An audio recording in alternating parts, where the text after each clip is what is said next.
I'm really excited that the three of us are together to talk about Amanda's Enneagram. Amanda, I've known you for a couple of years lightly, but I feel like I'm getting to really know you now, just learning more about your Enneagram. So before I pass it off to Stephanie, I just want us all to close our eyes really quickly and just take some breaths.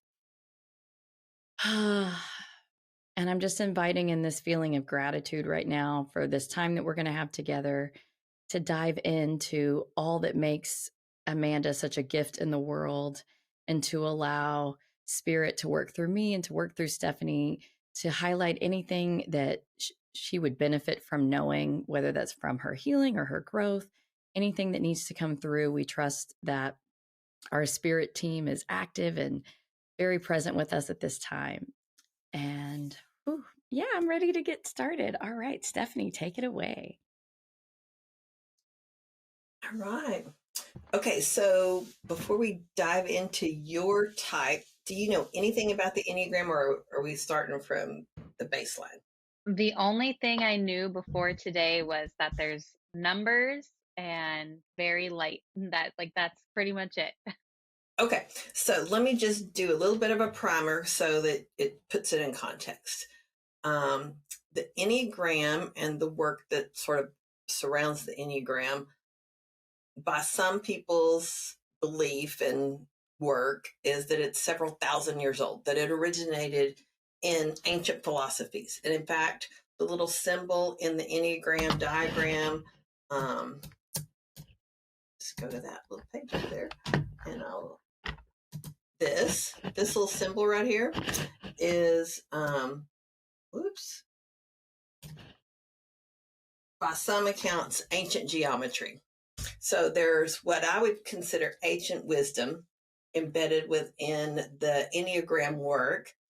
And then this particular tool was developed by a group of scientists.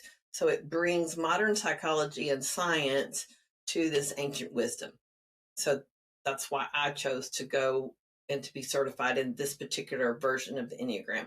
Now, there's lots of versions out there, but none of them have the scientific validation that this one has. So that's why I thought it was important. But anyway, background on Enneagram.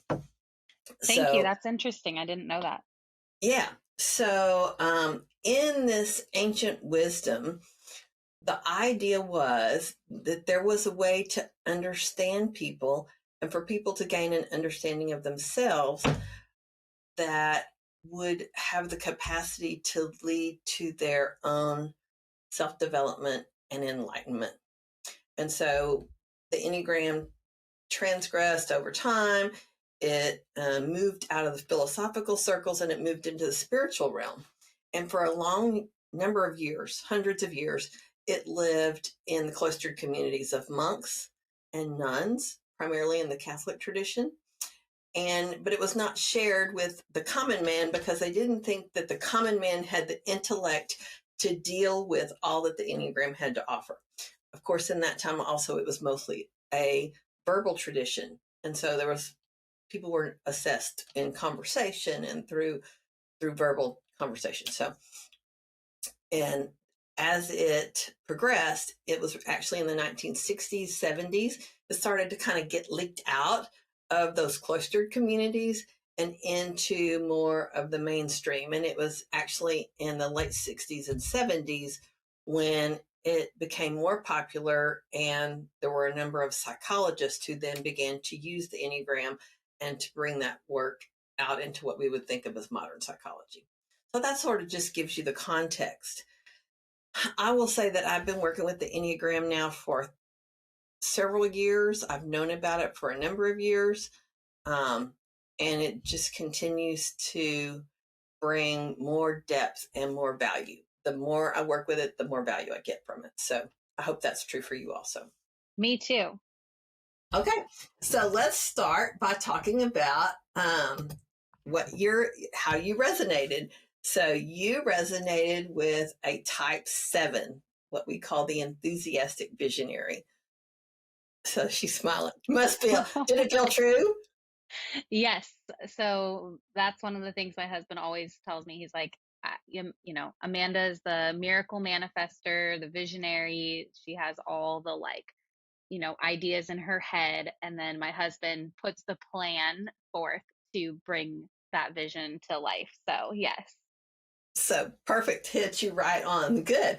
Well, so as the seven, we look to sevens to be, I sort of think of sevens as they're the fun number on the Enneagram because they tend to be more adventurous than any of the other numbers. They tend to seek new and different experiences more rapidly than any of the other numbers. Not that other numbers don't, but not at the same pace as the sevens. I mean, the sevens are like, give me something new today. If I don't have something new today, I'm bored. So Very true. Yes, so, very true. but sevens tend to be optimistic. They tend to be very flexible. They tend to be very future oriented, and yet can also be practical because the sevens have a vested interest in seeing their visions come to pass. So like you said, your husband said you're a manifestor. It's like, okay, sevens have that energy that says, I've got this vision and I got to make it happen. Now, where sevens fall down on the other side is that after a bit, they don't have the energy to keep investing in executing the plan. They really just want to get the plan started and let somebody else finish it. That is so accurate. The other thing about sevens, the other downside of sevens, is that oftentimes they don't really want to experience their negative emotions and they seek to avoid pain at all costs. Like, that I don't need to go there. I'll just reframe it. They're excellent at reframing, but yes, they can sidestep their own growth when they don't embrace those emotions and go through them rather than try to go around them. So, yes, that is something I'm really wanting to be intentional about, is going through it because I want to heal. So yeah, it takes, from my experience, a real intention from sevens to want to do that because it's not your natural tendency. Just absolutely is not. So, but very valuable when you do because it gives you a breadth and a depth in some ways that can be a starter for a new vision. Does that make sense? yeah, Like, out of the pain, out of the process, you right. might come to a vision that you wouldn't have come to had you gone around. Yep, So, exactly. Amanda, your guides are also saying that in addition to being a seven, and that's the seven nature, that the sidestepping the emotion and like, I just won't feel it, I'll reframe it, is also generational patterning. Oh, for you, it's a more positive aspect. Like, you're going to reframe it to something positive. Generationally, they're saying it was more of I'm not going to feel the hurt. Instead, I'm just going to feel blame. Like, I'm going to blame somebody else. But so you inherited a healed version of a negative pattern, so to speak. that's so fascinating. Does that make sense? Does it resonate? Yes. Okay. Yes. And so your guides want to come in and just applaud you that you're doing the work at this time where you're really concentrating on feeling the feelings while your children are so young, because you're preventing them from inheriting the same pattern, or at least opening the door to make it easier for them to heal it, Thank So, you. yeah. All right. That's it. Stephanie, you can continue. all right. No worries. No worries. Okay. So I just want to kind of do some sort of check-ins about some of the key pieces. So the worldview for sevens is you look to the future as the world is full of exciting possibilities. Yes. Does that feel real for you? I'm like, we could live anywhere, we could make money anyway, we can be in any community and make friends and stay connected to the friends we've already made, and there's just choices and abundance. Like, it's not one path only forever. That's incredible. Right. So, yeah, absolutely incredible. The sevens, that is just such a a value, and it's a value to the other people around you, because having that worldview just opens up, like you said, the possibilities for lots of people who don't have that.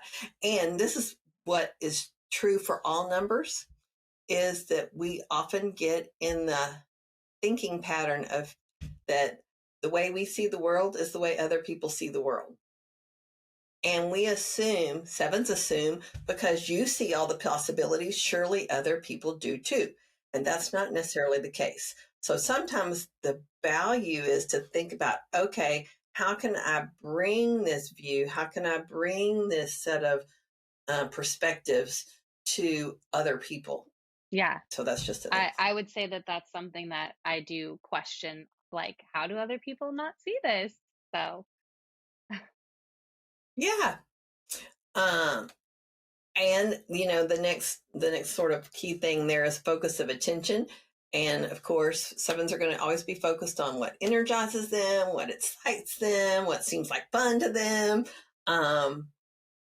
and always a focus on the future and not as much on the past, which is valuable to the sevens. But if you're in relationship with other people who have an orientation to the past, it can make for a disconnect, because oftentimes they think sevens don't value what we've been through these things. We should have learned from this stuff.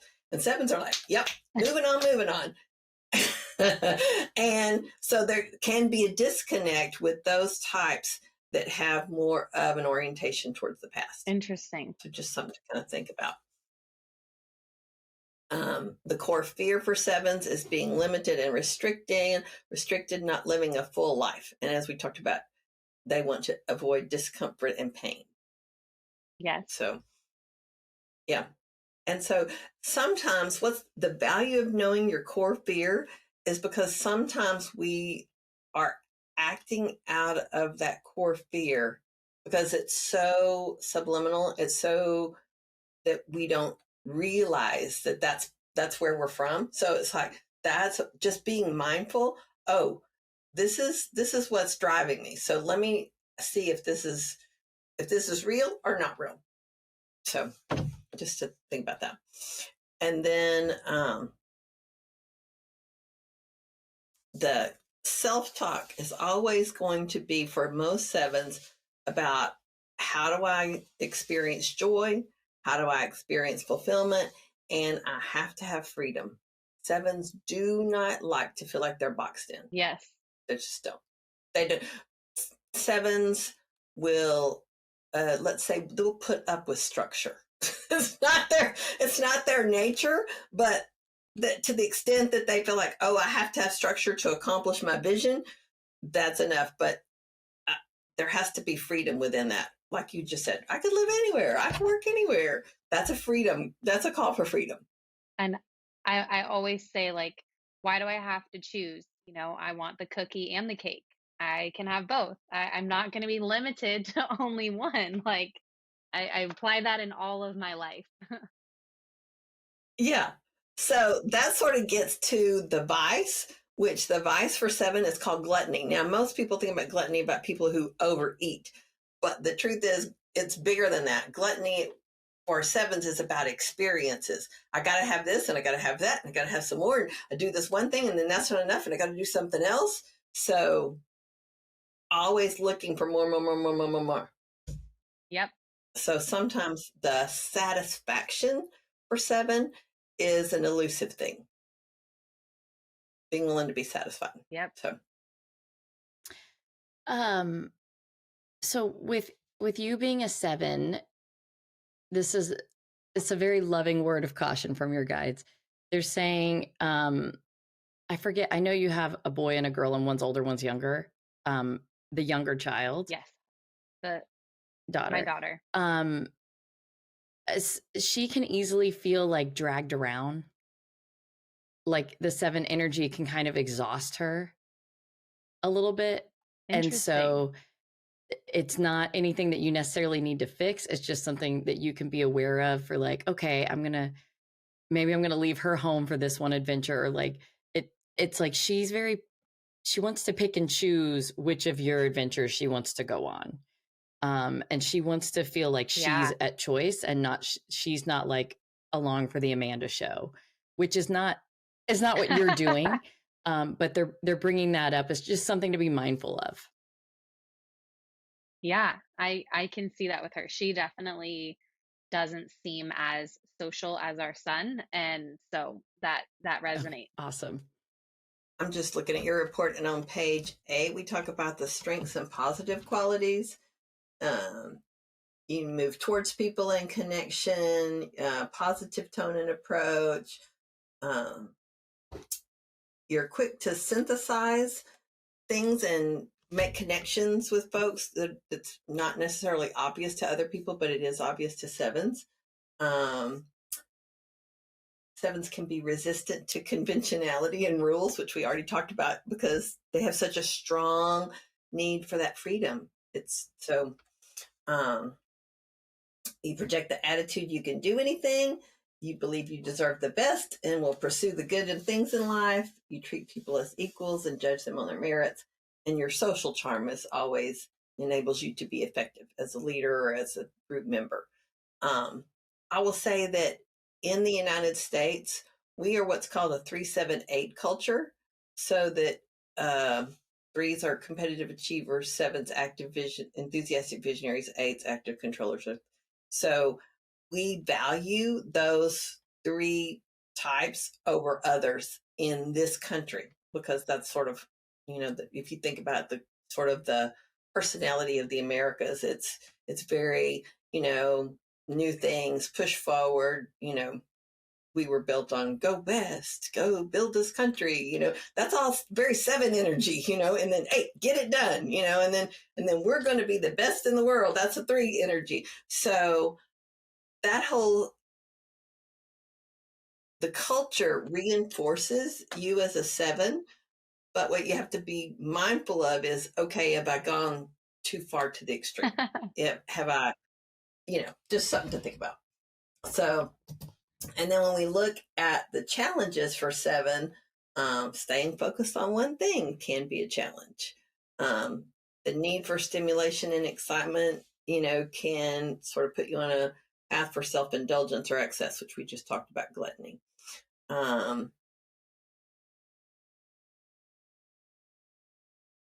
Just trying to think if there's anything else that just sort of stands out. Since I don't know you.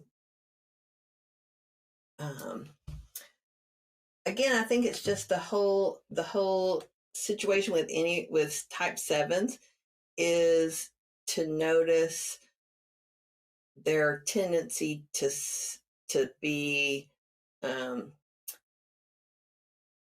to give themselves pleasure and to give themselves new and exciting things. And it's kind of like what Amy was saying about your daughter. Other people around you, sometimes other numbers, other types, have a real hard time keeping up with 7s. It's just like, it exhausts me, or I can take you in small bits. I can,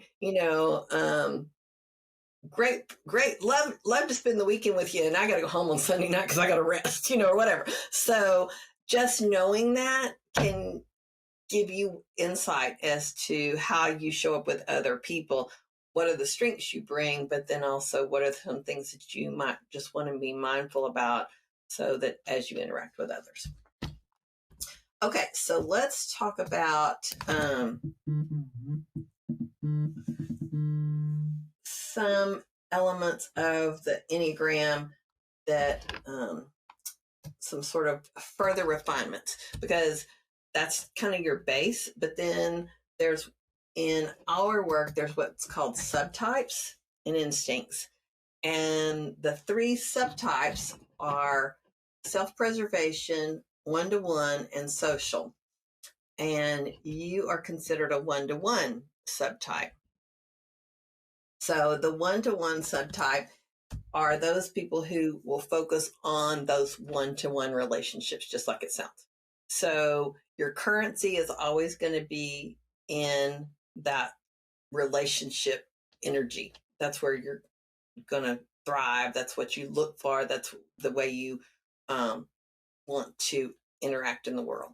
Whereas a self-preservation, their primary concern is just like it sounds. I need to preserve myself, and in doing so, feel like I'll be able to maintain myself and others.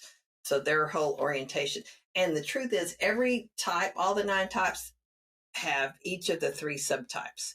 So, like, I coach a 7 who's a self-pres 7, and I coach a 7 who's a SO7. So they're all every number has every type. It's just, and I'm a foodie, so I think about it like ice cream. Like if you have vanilla ice cream and you put strawberry sauce on that ice cream, you're going to experience that vanilla ice cream one way. Then if you put chocolate sauce on it, you're going to experience it a different way. So it's the same ice cream. 7 is 7, but how people experience that 7 is going to be different based on the subtype. Okay.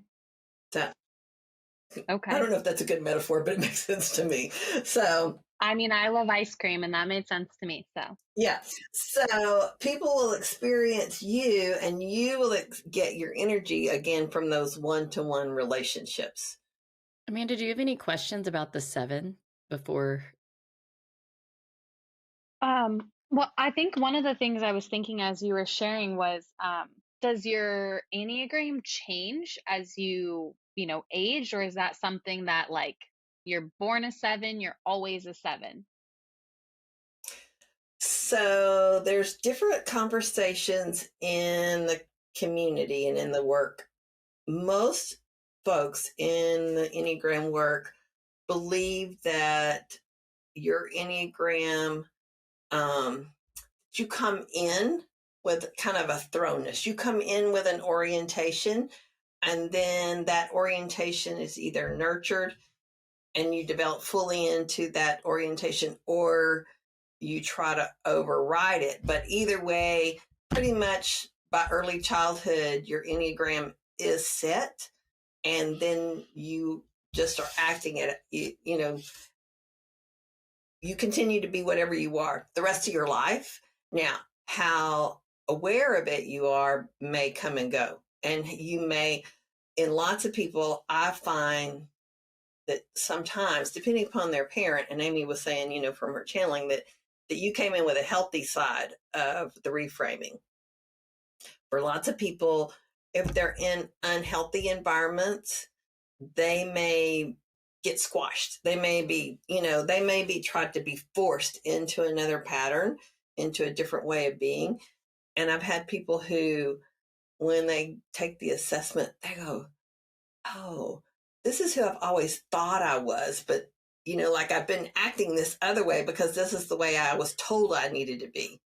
So lots of people, especially like we were talking about in the American culture, we're a 3-7-8 culture. So a lot of people that are not those numbers will try to act like those numbers because that's what's perceived as valuable. Right. So it's only as we have continued to mature, both as a country and organizations, that we now understand, there's value in, having people show up in their authentic selves. The other thing that does change is how well you utilize the other numbers. It's like we all are all the numbers, but 7 is who you are as like at your core, and then how you utilize the other energies. It's almost like you could think about it like chakras. Like we all have all the chakras, but some of us really hang out in our third eye and some of us hang out in our sacral. It's like your core self is a 7, but over time and in situations, you might lean towards some other numbers differently to help you get through whatever the situation is. So that's a great segue. I'm on page 15 of your report, and we can go back to 7 to endpoint. Any other thing that you want to talk about, but we'll just kind of keep going over the highlights, because I think there's key elements that I want you to understand as a tool for self-development. Right. So as Amy said, first, understanding yourself as a 7, and then what type of 7 you are, and then where the opportunity comes in for stretch and growth is to understand, how do we use the other numbers? There's what's the concept called wings. So just like a bird has 2 wings, like we have 2 hands, the wings for the 7 are 6 and 8. So those are the numbers that are next to you on the Enneagram dial. And those are the numbers that are the easiest for you to move into because they're the closest to you. Now, like our handedness, you will probably find that you lean more towards one than the other more naturally.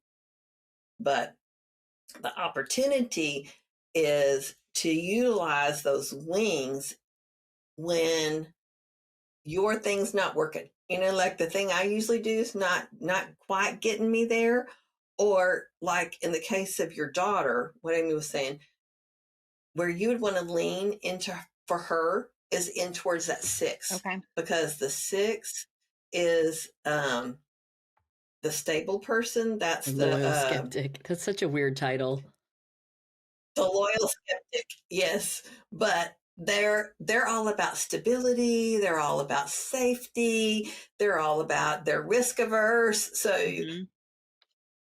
whereas they're still, you can still be optimistic, you can still be positive, but you kind of slows 6 sort of slows the 7 down a little bit and sort of causes you to say, wait a minute, let me look at balance here. Let me look to see where do I need to slow these relationships or be more oriented towards safety and security. Or so that's just something to think about, because as the 7, it'd be a far stretch for you to go across the whole thing all the way over to 4. But you see where 6 is like, oh, I can just lean into that 6. And the same thing is true on the other side, which is the 8. And the 8 is the active controller. And those are the people that, you know, what I call the large and in charge group. We get stuff done. Like, I say we. I'm not an 8 at all. Yeah. They get stuff done.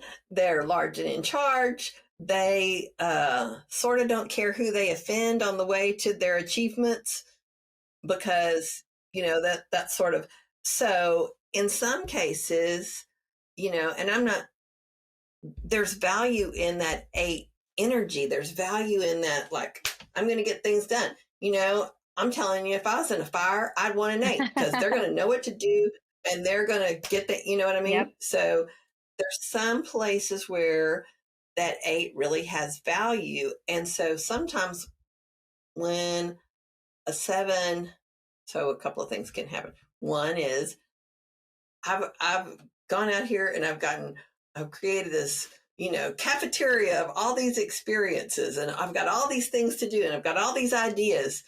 So engaging with the 8 can help you develop that plan. How do I execute on these ideas? How do I move into manifesting into moving forward these ideas? 8 energy can do that for you. So they also have the ability, whereas a 7 can bring people along in terms of the vision, and 8 can bring people along to help you get things done. Right. So it's kind of a different, if you think about that. So just to begin to think about the wings as an opportunity to broaden and to stretch and to lean. It's like, okay, when either I feel stuck as a 7, or, you know, I'm mindful of one or other people and or something I need to accomplish, let me look to how I can do that. Helpful? Yes, that's so helpful. I can really see how I can, like you said, lean into a little bit either side of these. I don't want to say easily, but more easily than, like you said, like a 4 or a 1. When I'm looking at those, like the 6 and the 8 seem like I can see those qualities in me at times, right, too. And the 6 is a bit more challenging for you than the 8? I would say that yes, I would say it's a lot easier to go towards 8. Yeah. The guys just want to talk about that real quick. I mean, just like Stephanie said earlier, it's kind of like handedness, left hand, right hand, like which one is easier for you. The 8's easier for you.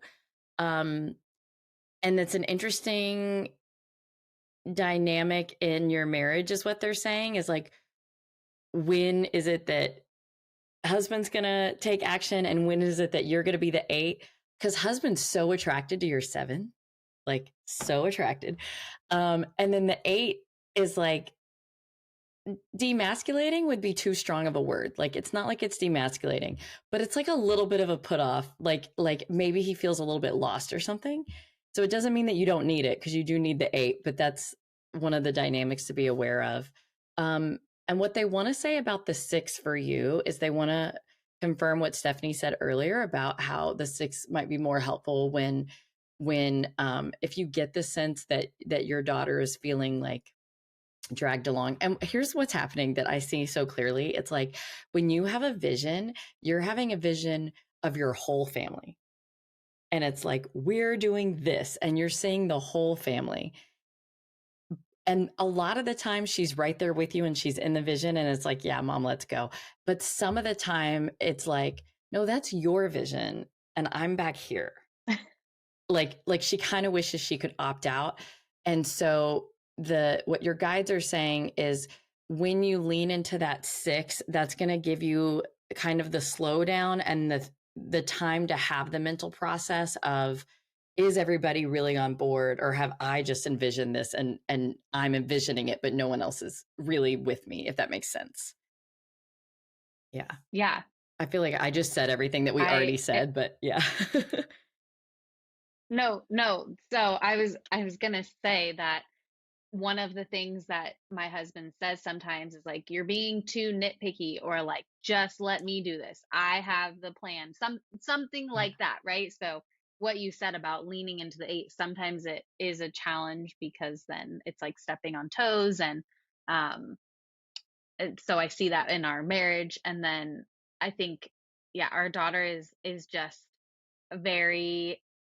she allows me to reassess slowing down, for sure. And it has opened my eyes to saying no sometimes to things that I would typically say yes to, because I feel like we as a family need to recharge at home and give her and us a break from something that the other 3 of us would be like, here we go, and just like power through, charge on.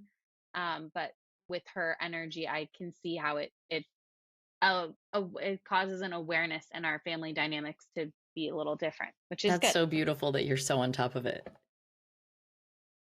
I mean, I've hopefully I can tune in more times than not, but yes, I'm trying to be more aware. A thing that you can do is you can ask yourself, how would a 6 see this? How would a 6 interpret this? What perspective would a 6 bring? Yeah. Or an 8? I like But that.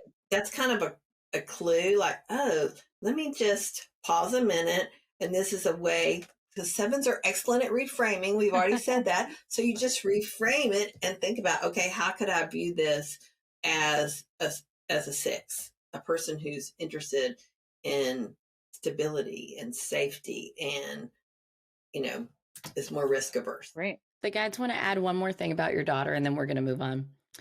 What they're saying about her is that her whole world is internal. And so when she doesn't have enough time to herself, it's like she just hasn't even had time to be yet.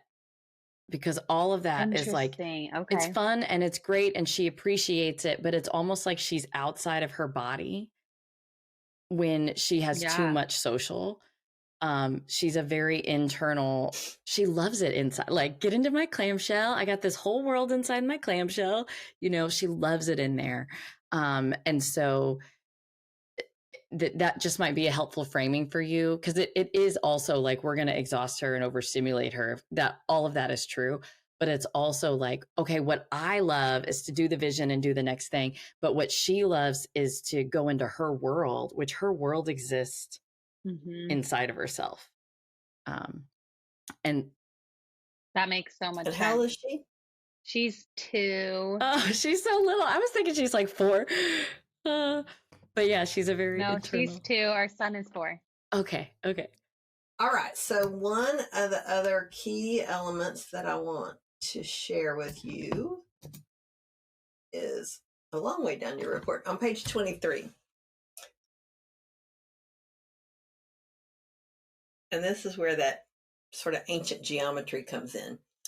You'll see in that little graph that as a 7, you're connected to the 1 and the 5. And the 5 is your release point, and the 1 is your stretch point. So again, I'm a foodie. So I think about the 5, like, have you ever worked with a pressure cooker? Yep. You know? Yep. And you know that at some point you have to relieve the pressure before you can open the pot. Yes. So to me, the release point is always like, what's the thing that's going to let the pressure off the pressure cooker? So your release is the quiet specialist. So that feels like opposite energy. It's like quiet, go slow, go internal, be still, go deep in something rather than spread the waterfront, which is what 7s usually like to do, like have a lot of experiences. They're like, nope, they're telling you this is an opportunity to deepen, go slower, go quieter, go, and that will actually center you. And it's so counterintuitive to most 7s, but the truth is, embracing that 5 actually can give you more energy than to take out into that 7 experience. But if you just go like the Energizer Bunny, it's like at some point you got to recharge. Right. So the 5 is the opportunity to release the stress, move into recharge, move into centering. And that's also a place I tell people that are 7s, and most 7s just go, what? You want me to do what? Like maybe do a journal, maybe do some sort of quiet practice. And that's a place to consider doing some work around those feelings, especially those ones that as 7s you tend to avoid. Right. I love journaling, and I've gotten back more into it recently, and I call my space my Zen den, and I try to have it like, I like write down my quotes that are, resonate with me, and I have my oracle deck and my mala beads and my crystals, and I'm trying to be more intentional about my space, and then actually taking the time to, hone in and center and give myself the time to be in that space instead of just having the items, but, engaging with them in the way that recharges me in a different way. Well, what was interesting is when you said all that, I thought, now only a 7 would have, I have my cards and I have my beads and I have my this. I was like, okay, the smorgasbord of other items is very interesting. My gluttony. Very typical. My gluttony. Yeah. Okay. And then 1, the stretch point is the strict perfectionist. Now, what they say in your report is it's likely to be the point of stress. But I also look at the stretch point as the place where when what you've normally done does not work, you are up against it. And you need to figure out some other way to make something happen. 1 is going to be the place where you got to go. Because so that's the value of the 1 is just to look at, okay, when what I normally do doesn't work, or I need to do something different, how am I going to stretch into something? So 1 is that opportunity. Now you go, what 1 is the strict perfectionist is like, okay, what does that look like for a 7? Well, it's not,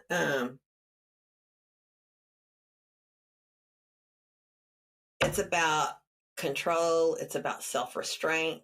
It's about checking the details, which for some 7s, it's like, oh, this is just, agony. But it's the thing, no matter what your number is, I'm sorry, my phone's just going off and I can't get rid of it.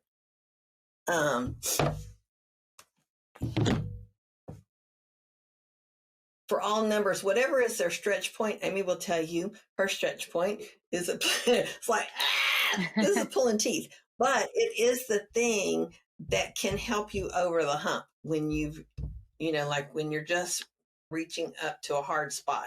It's like, okay, this is the thing that maybe I can, if I embrace this part, it's going to give me a different perspective. For earlier, Stephanie said you would ask, like, what would a 6 do? For me, I have to ask my stretch point number. For me, my stretch is the 8. When I'm absolutely like, I've tried everything and it's not working, I have to go to, what would the 8 do? Because I haven't tried the 8. Like, I know I haven't, because it's so not natural for me. But then for me, that always is like the carrot that dangles. That's like, hello, Amy, like, this is the answer. And that is the thing. I don't always accomplish it, but it at least gives me the insight of my next path. So yeah, that I love that.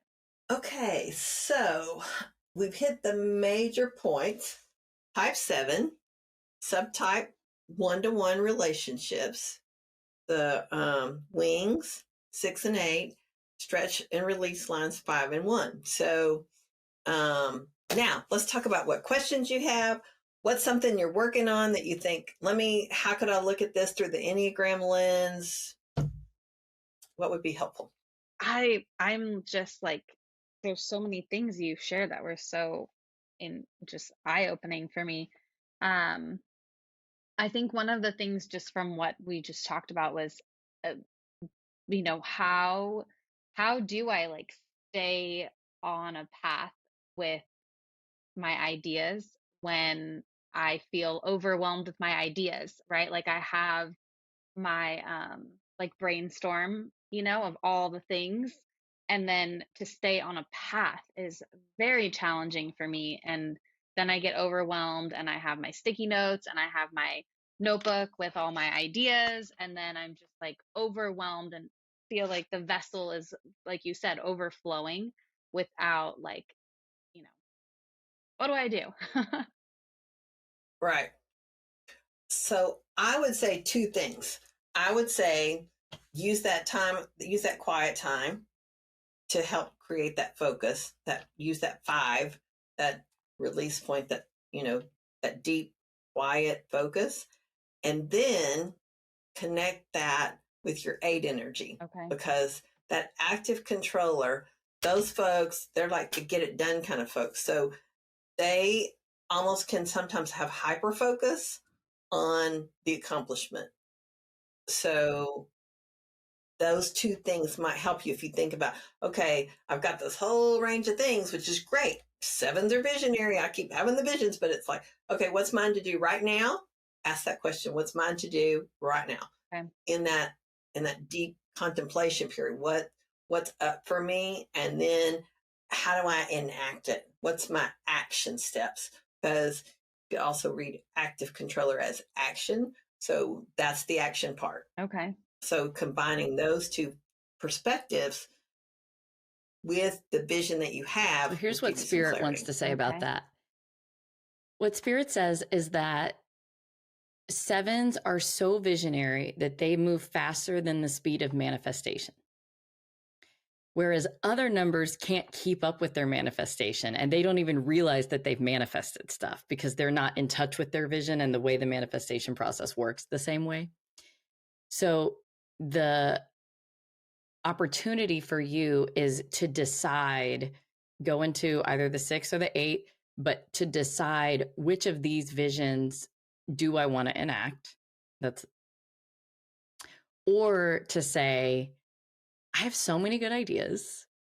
I'm going to let Spirit figure out which one is the one that's in the highest and best for all involved.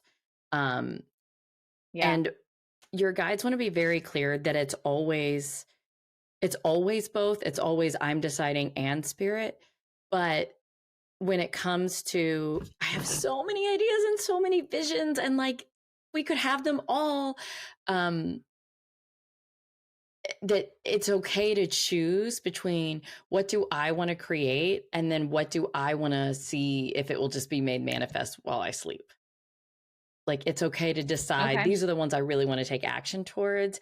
And I'm just going to like put my manifestation vote towards these other ones for spirit to bring to me. And to Okay. just know essentially that struggle of I have more visions than what I have time to enact. That's not going anywhere. Like that's a lifetime. You're never just going to be like, these are the 3 things I'm working on. That's not going to be your journey. And so go into the 6 to help you like get clear on what is it that I want to take action on, and what am I willing to allow spirit to take over. And what they also say I is love that. you'll notice that some of the things that fall away come back, and you'll be like, oh, I had that vision 2 or 3 years ago and now it's back. And so if that helps you to release some of those things where you're like, but it was so good, you know, it would have been so great. If it helps you to release, to be like, you know what, it'll come back in another form. Yes. I like that perspective for sure. Awesome. What other things would be of interest to you? I mean, there's so much in this report. I mean, you saw that there's 20 some odd pages, so we clearly didn't cover everything, but I don't want to overwhelm you there. I want to give you enough that you've got a start and something to work with. And I think one of the things I was curious about was the the psychological strain. If you could talk more about that, or just like any of these strains, but you know, the strain profile, I'm like very curious about what that is. But my psychological strain is very high, and I would agree with that, not knowing really what that all means. okay, so let me say this about all of the strain profile. Of all the things in this report, this is a moment in time snapshot. Okay. So now, why is that valuable? Because we're all here in this moment in time. So understanding what's our current strain profile is just another way for us to look to see, one, you know, self-understanding, and then also think about how can I utilize the tool of the enneagram to look at my current circumstances and maybe adjust some things. Is that helpful? Yes. So don't feel like this is permanent. This is temporary, and this is absolutely, at the time you took the assessment, so weeks ago, you might have been going through something those 2 or 3 days when you took it that caused you to have this reflection. Okay. So we'll just say that. Don't feel like this is like, oh, my enneagram is permanent and I'm always going to be under strain. No. It's just a moment in time. That makes sense. So we'll just go through each one of these. So, and the first one is the environmental strain. That's obviously your environment. And it's like, you don't feel like it's perfect. It's not bad. It's just maybe not where you want it to be. And again, 7s are so visionary, you know, like you see the house completely finished, and you may be at a place where, you know, it's 80%, but it's not 100%, but that'll cause strain to a 7 because you have such a strong vision of how you want your environment to be, how you want it to function. And so anything that doesn't meet that vision, you're going to experience it as some degree of strain. I would agree with that. Okay. And then vocational strain, again, that's looking at your career, what you're doing, you know. Lots of 7s experience vocational strain because being committed to one thing or being committed to a job can feel limiting to a 7. And it's like, oh, but I want to do this and I want to do that. And I got this other thing. And so that, again, remember we said the core focus for 7s is that freedom. What they're seeking is freedom. So for some people, for some 7s, they experience more vocational strain just because of the feeling of limitation. Okay. Like they're not getting to do all the things that they think they would like to do in their career and their work. So not unusual. And again, part of that can also be about, like Amy was talking about, the 6s, integrating that 5 energy and that leaning into 6, because again, 6 is about stability. And so like, I can be okay with this job. I can be okay with this work or this place in my career, and know that I have this other vision that'll come when the time is right. Right. But I can experience a degree of satisfaction if I lean into that sickness. Okay. Physical strain, you rated as high. And now that you say you have a 2-year-old, it's not surprising. Truthfully, young parents, I think, are always under high physical strain. It's just a lot. Yeah. Little kids are a lot. So, but that also just is an indication that you probably want to pay attention to some self-care and slowing down. And again, it's both the conditions you're in, the age of your children, and combined with being a 7 who wants to experience a lot of things. And I've got all this energy and I'm going to do this and I'm going to do that. But then taking that time to sort of recenter, do some self-care work that can, and attend to your own sort of physical needs. Because again, 7s are outwardly focused for the most part. Like you're that one-to-one relationship, so you're going to be focused outwardly on those relationships. This says you need to take some time for yourself. Yeah. That's I'm learning to be more focused on that in this phase of life with young kids. Yeah. Low strain on your interpersonal life. So as Amy said, your husband probably loves you as a 7. Your relationship is not a source of stress, and that you feel supported and like you can be who you are in the context of your relationships. I do. I feel really, really grateful for that. And now, okay, so psychological strain, that was the one you asked about, and I've been going through every one, but the psychological, yeah. It's kind of like what you were saying, you experience strain when you feel like, oh, I've got all these ideas and I can't figure out which one I need to work on.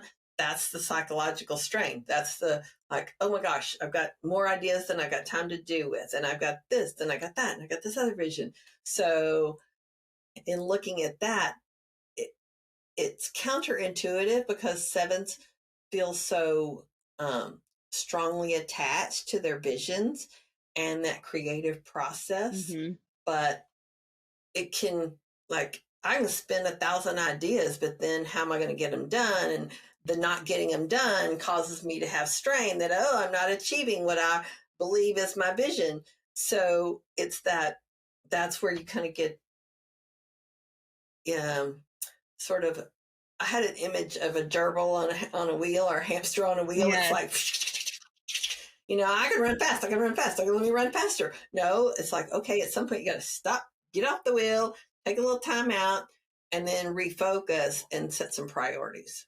And know that those things that are part of your vision,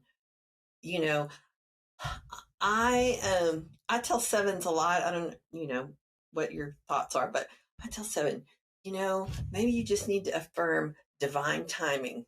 There's divine timing in all things.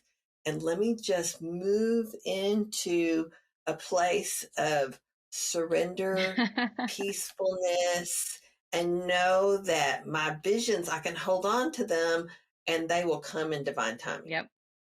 So they say part of the strain of this phase of life is that you feel like you have to move slower than you want to move because of kids and like all the circumstances. Yeah. And so whenever you do have your quiet time, they want you to sort of I don't want to use the word. They just want you to give yourself compassion at knowing that, like, I'm in a time that's harder for me at my physiological self, even though mentally, logically, I'm fully here. I chose this. I love this time. In my body, at my core self, it's a challenge to move this slow.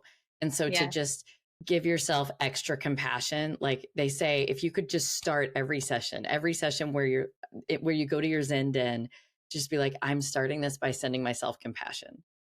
That this time. Okay. I really like that. it's not that you're not good at it. It's not that you can't hack it. It's just that it's an added stress to make you slow down.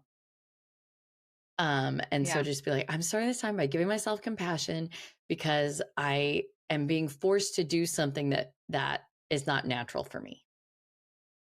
On top of all the lovely things that I've chosen to do, you know.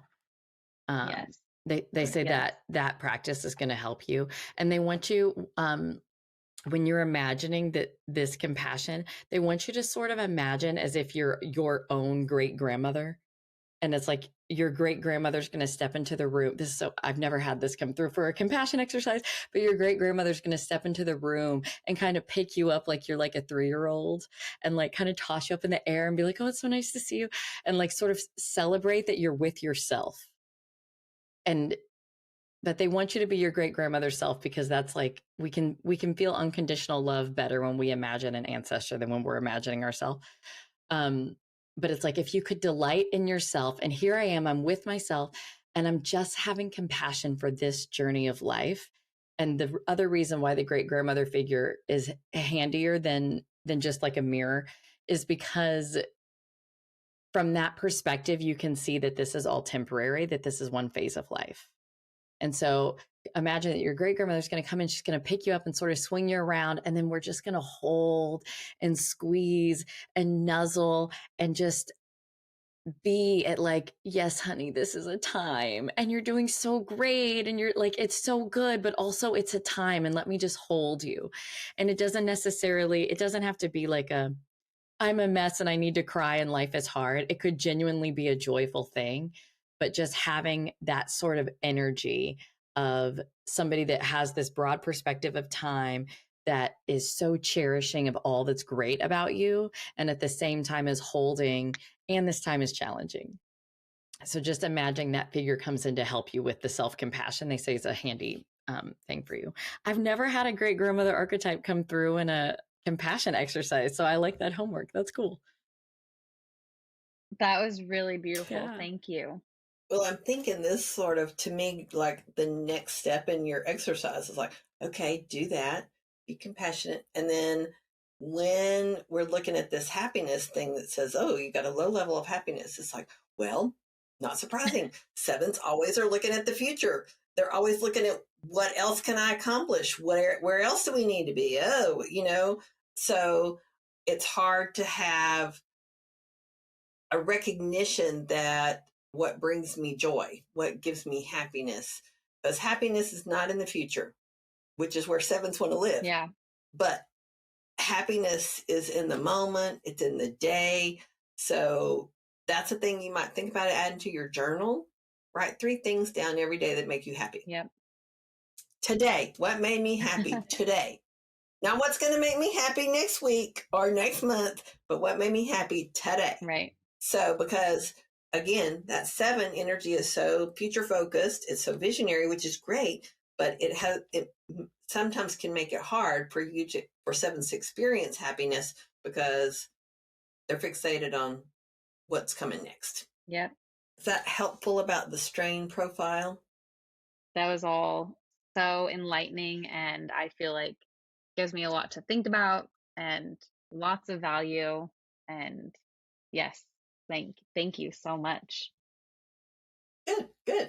Okay. Anything else? What else would be helpful? What else would you like to know now that we've kind of dove into the major concepts and pieces? I guess my last other question I can think of is, how do you apply this to life, like on the daily, or like how do I just integrate this more with my kids and my family? So I would say a couple of things. One is I like to just check back over because there's good prompts in the report about exercises you might want to do or things you might want to think about. So I just try to keep those questions at hand. Like 1, be mindful. I'm looking at this as a 3 or as a 2 or a 4 or whatever, a 7. How else would a 7 look at this? How else would a 6 look at this? How else would an 8 look at this? Or remind myself, oh, I'm feeling stressed. And like, what else can I do? Because typically what we do as humans is we just think to do more of what we're already doing. It's like, oh, let me just do some more of that. That will surely take care of it. No. So the value, the opportunity is to say, okay, what did I learn? Okay, as a 7, where can I go to get some release? Where can I go to do things differently? I can look at my wings. I can look at my lines. Those are opportunities for me. Or even if I just say, as a 7, these are my blind spots. These are the things I'm likely to not be paying attention to. Let me slow down. Let me see it. Let me look at the things that I don't typically pay attention to, because there's probably some opportunity in there for me. That's huge. The blind spot. Okay. Yeah. That's the one. Yeah. And there's, right. Well, and they're all written out. There's a list of your blind spots on page. Let me go back to. Yeah, those blind spots are helpful. Yep. 7, and they're pretty well laid out. And not all of them may hit you, but that's an opportunity just to think about, okay.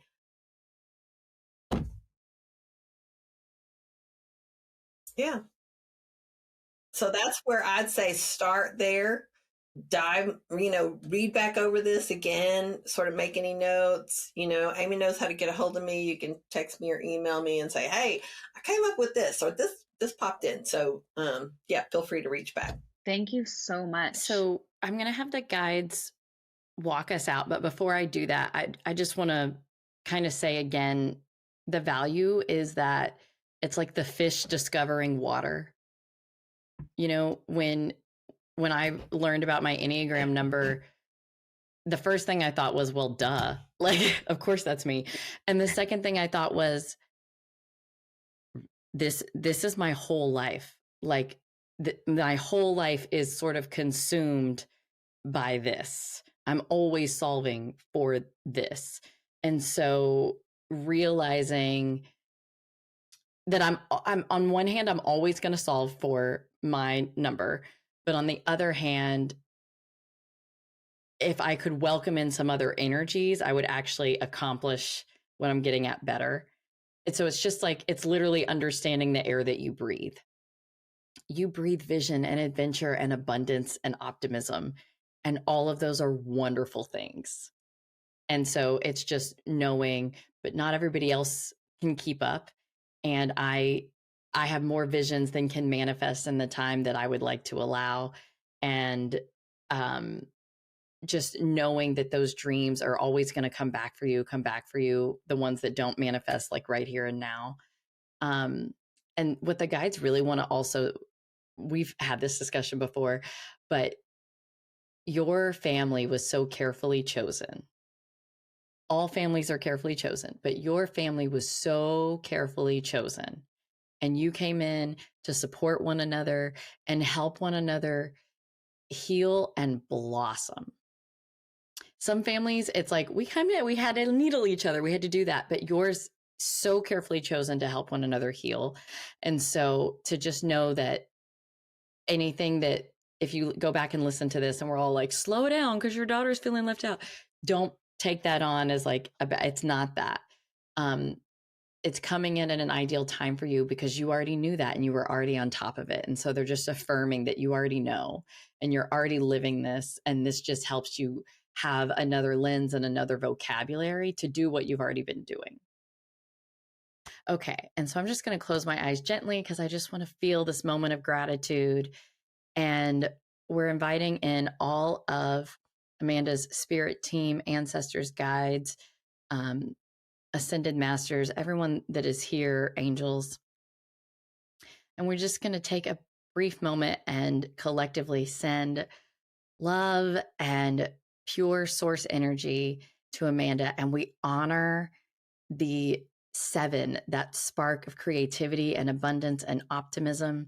We honor the light and the joy and the expansion that Amanda's energy brings into this world. And we honor all the work that she does to incorporate all the other numbers that she needs for her life and her family. And we just thank you for this time to all be together. And we ask that our guides continue to allow us to evolve and to grow and continue to give us the insights that we need or that we would benefit from as we do so. And Amanda and Stephanie, I just want to thank you so much for your time and agreeing to be on the podcast. What a joy. Thank you so much. My heart is so full. I feel so enlightened, so much value, and just so much gratitude. Thank you both.